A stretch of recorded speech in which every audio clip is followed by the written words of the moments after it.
Selamat pagi atau selamat siang untuk adik-adik keperawatan. Ini adalah materi yang pertama dari saya pada mata kuliah KPK 3 Keperawatan tentang manajemen risiko. Saya harap semua dalam keadaan sehat sehingga bisa mengikuti atau menyimak materi ini dengan baik. Kita mulai. Definisi dari manajemen risiko. Manajemen risiko atau MR secara konseptual merupakan upaya pengendalian dan pencegahan proaktif berdasarkan pengalaman agar permasalahan serupa tidak terulang lagi. Manajemen risiko rumah sakit juga merupakan kegiatan berupa identifikasi dan evaluasi untuk mengurangi risiko cedera dan kerugian pada pasien, karyawan rumah sakit, pengunjung, dan organisasinya sendiri. Yang berdasarkan The Joint Commission on Accreditation of Healthcare Organization atau GCHEO.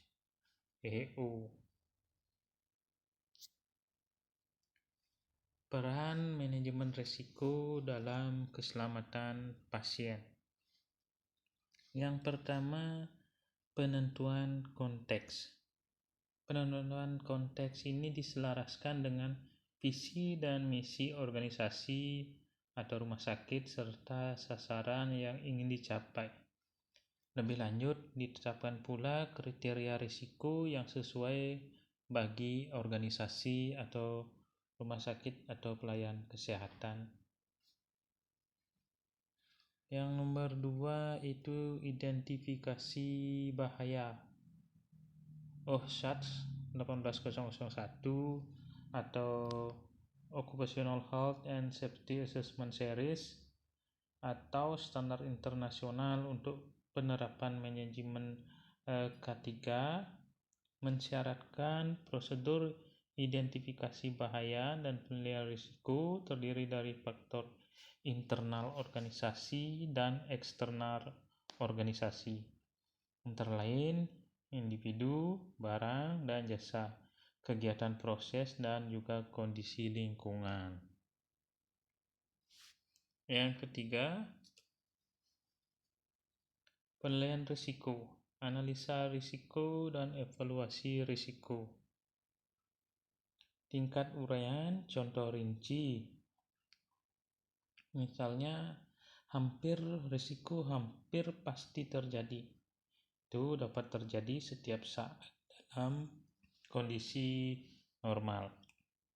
Sering terjadi beberapa kali dalam periode waktu tertentu.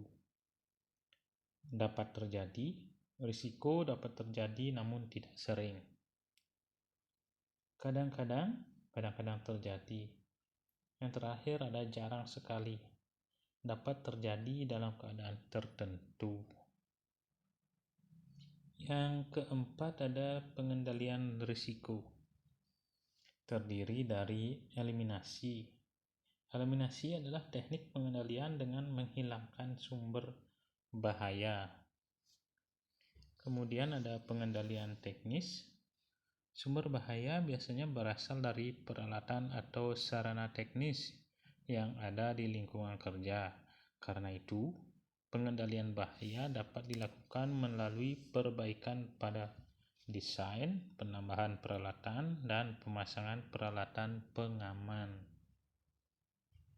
Pengendalian administratif. Pengendalian bahaya dapat dilakukan secara administratif, misal dengan mengatur jadwal kerja, istirahat, cara kerja, atau prosedur kerja yang lebih aman, rotasi atau pemeriksaan kesehatan. Yang selanjutnya ada penggunaan alat pelindung diri. Pilihan terakhir untuk mengendalikan bahaya adalah dengan memakai alat pelindung diri, misalnya pelindung kepala, sarung tangan, pelindung pernafasan, pelindung jatuh, dan pelindung kaki.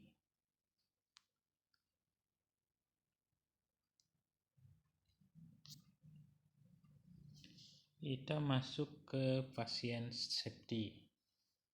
atau keselamatan pasien. Standar keselamatan pasien terdiri dari yang pertama ada hak pasien. Standarnya di sini pasien dan keluarganya mempunyai hak untuk mendapat informasi tentang rencana dan hasil pelayanan termasuk kemungkinan terjadinya insiden. Berikutnya ada mendidik pasien dan keluarga. Standarnya, rumah sakit harus mendidik pasien dan keluarganya tentang kewajiban dan tanggung jawab pasien dalam asuhan pasien. Yang ketiga, ada keselamatan pasien dan kesinambungan pelayanan. Standarnya, rumah sakit menjamin keselamatan pasien dalam kesinambungan pelayanan dan menjamin koordinasi antar tenaga dan antar unit pelayanan.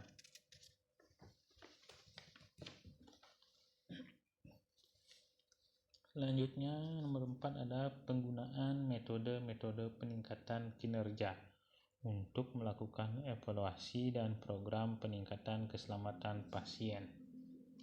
Standarnya di sini rumah sakit harus mendesain proses baru atau memperbaiki proses yang ada, memonitor dan mengevaluasi kinerja melalui pengumpulan data, menganalisis secara intensif insiden, dan melakukan perubahan untuk meningkatkan kinerja serta keselamatan pasien. Nomor 5 ada peran kepemimpinan dalam meningkatkan keselamatan pasien.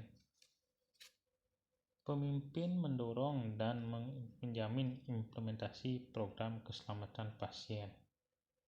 Pemimpin menjamin berlangsungnya program proaktif untuk identifikasi risiko keselamatan pasien.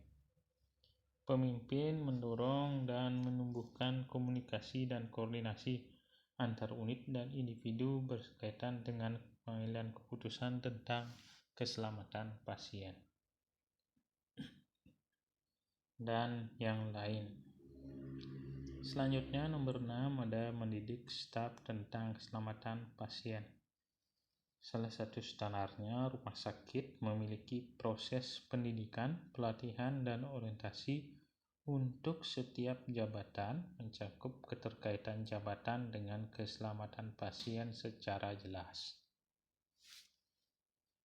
Yang nomor 7,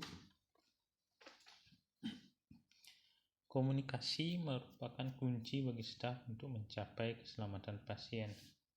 Standarnya, rumah sakit merencanakan dan mendesain proses manajemen informasi keselamatan pasien untuk memenuhi kebutuhan informasi internal dan eksternal. Itu standar keselamatan pasien ada 7. Pentingnya manajemen risiko. Keselamatan pasien dan kualitas pasien adalah jantung dari penyampaian layanan kesehatan. Untuk setiap pasien yang merawat atau anggota keluarga dan profesional kesehatan, keselamatan sangat penting untuk penegakan diagnosa, tindakan kesehatan dan perawatan. Dokter, perawat, dan semua orang yang bekerja di sistem kesehatan berkomitmen untuk merawat, membantu, menghibur, dan merawat pasien dan memiliki keunggulan dalam penyediaan layanan kesehatan untuk semua orang yang membutuhkannya.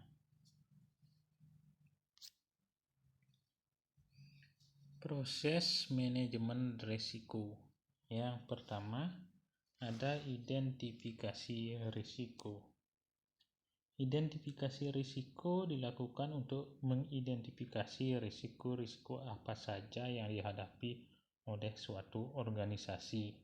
Banyak risiko yang dihadapi oleh suatu organisasi, mulai dari risiko penyelewengan oleh karyawan, risiko kejatuhan meteor atau komet, dan lainnya. Ada beberapa teknik untuk mengidentifikasi risiko. Misal, dengan menelusuri sumber risiko sampai terjadinya peristiwa yang tidak diinginkan. Yang nomor selanjutnya ada Evaluasi dan pengukuran risiko. Tujuan evaluasi risiko adalah untuk memahami karakteristik risiko dengan baik. Jika kita memperoleh pemahaman lebih baik, maka risiko akan lebih mudah dikendalikan. Evaluasi yang sistematis dilakukan untuk mengukur risiko tersebut. Ada beberapa teknik untuk mengukur risiko tergantung jenis risiko tersebut. Sebagai contoh, kita bisa memperkirakan atau probabilitas risiko atau suatu kejadian jelek terjadi. Contoh lain adalah membuat matriks dengan sumbu mendatar adalah probabilitas terjadinya risiko, dan sumbu vertikal adalah tingkat keseriusan konsekuensi risiko tersebut. Teknik ini atau teknik lain untuk mengukur risiko adalah dengan mengevaluasi dampak risiko terhadap kinerja perusahaan.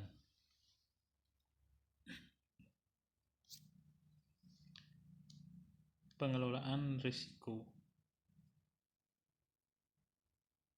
Setelah analisis dan evaluasi risiko, langkah berikutnya adalah mengelola risiko. Risiko harus dikelola. Jika organisasi gagal mengelola risiko, maka konsekuensinya yang diterima bisa cukup serius, misalnya kerugian yang besar. Risiko bisa dikelola dengan cara pertama, penghindaran. Cara paling mudah dan aman untuk mengelola risiko adalah menghindar. Yang kedua, ditahan. Dalam beberapa situasi akan lebih baik jika kita menghadapi sendiri risiko tersebut, menahan risiko tersebut. Sebagai contoh, misalnya seorang akan keluar rumah membeli sesuatu di supermarket terdekat dengan menggunakan kendaraan. Kendaraan tersebut tidak diasuransikan. Orang tersebut merasa asuransi terlalu repot, mahal, sementara dia akan mengendarai kendaraan tersebut dengan hati-hati. Dalam contoh tersebut, orang tersebut memutuskan untuk menggunakan sendiri atau menahan risiko kecelakaan. Selanjutnya ada diversifikasi. Diversifikasi berarti menyebar exposure yang kita miliki sehingga tidak terkonsentrasi pada satu atau dua exposure saja. Contohnya di sini kita barangkali akan memegang aset tidak hanya satu, tapi pada beberapa aset. Misalnya saham A, saham B, obligasi C, properti, dan sebagainya. Jika terjadi kerugian pada satu aset tersebut dapat dikompensasi oleh keuntungan dari aset yang lain. Selanjutnya ada transfer risiko. Jika kita tidak ingin menanggung risiko tertentu, kita bisa mentransfer ke pihak lain yang lebih mampu menghadapi risiko tersebut. Contohnya, kita bisa membeli asuransi kecelakaan. Jika terjadi kecelakaan, perusahaan asuransi akan menanggung kerugian dari kecelakaan tersebut. Pengendalian risiko. Pengendalian risiko dilakukan untuk mencegah atau menurunkan kemungkinan terjadinya risiko atau kejadian yang tidak diinginkan. Contohnya, untuk mencegah terjadi kebakaran, kita memasang alarm asap di bangunan kita. Alarm tersebut merupakan salah satu cara untuk mengendalikan risiko kebakaran. Terakhir ada pendanaan risiko. Pendanaan mempunyai arti penting bagaimana mendanai kerugian yang terjadi jika suatu risiko muncul. Contoh, jika terjadi kebakaran, bagaimana menanggung kerugian akibat kebakaran tersebut? Apakah dari asuransi atau menggunakan dana cadangan? Isu semacam itu masuk dalam wilayah pendanaan risiko. Hierarki pengendalian risiko. Yang pertama ada eliminasi. Eliminasi merupakan pengendalian risiko yang bersifat permanen dan dicoba sebagai pilihan prioritas utama. Substitusi. Pengendalian ini dimaksud untuk menggantikan bahan-bahan dan peralatan yang lebih berbahaya dengan bahan peralatan yang kurang berbahaya dan lebih aman. rekayasa teknik, termasuk merubah struktur objek kerja untuk mencegah seseorang terpapar potensi bahaya, seperti pemberian pengaman mesin, penutup ban berjalan, pembuatan struktur fondasi mesin dengan coreton, pemberian alat bantu mekanik, dan yang lain. Isolasi merupakan pengendalian risiko dengan memisahkan antara seseorang dari objek kerja, seperti menjalankan mesin produksi dari ruang tertutup dengan remote control. Pengendalian administratif ini dilakukan dengan menyediakan suatu sistem kerja yang dapat mengurangi kemungkinan seorang terpapar bahaya. Terakhir ada alat pelindung diri. Secara umum adalah sarana pengendalian jangka pendek dan bersifat sementara, manakala sistem pengendalian yang permanen belum bisa diimplementasikan. APD merupakan pilihan terakhir pengendalian risiko di tempat kerja. Sekian untuk materi pada kali ini. Semoga bisa bermanfaat untuk adik-adik. Bisa disimak lagi. Setelah ini kita lanjutkan dengan sesi berikutnya. Terima kasih banyak dan tetap jaga kesehatan.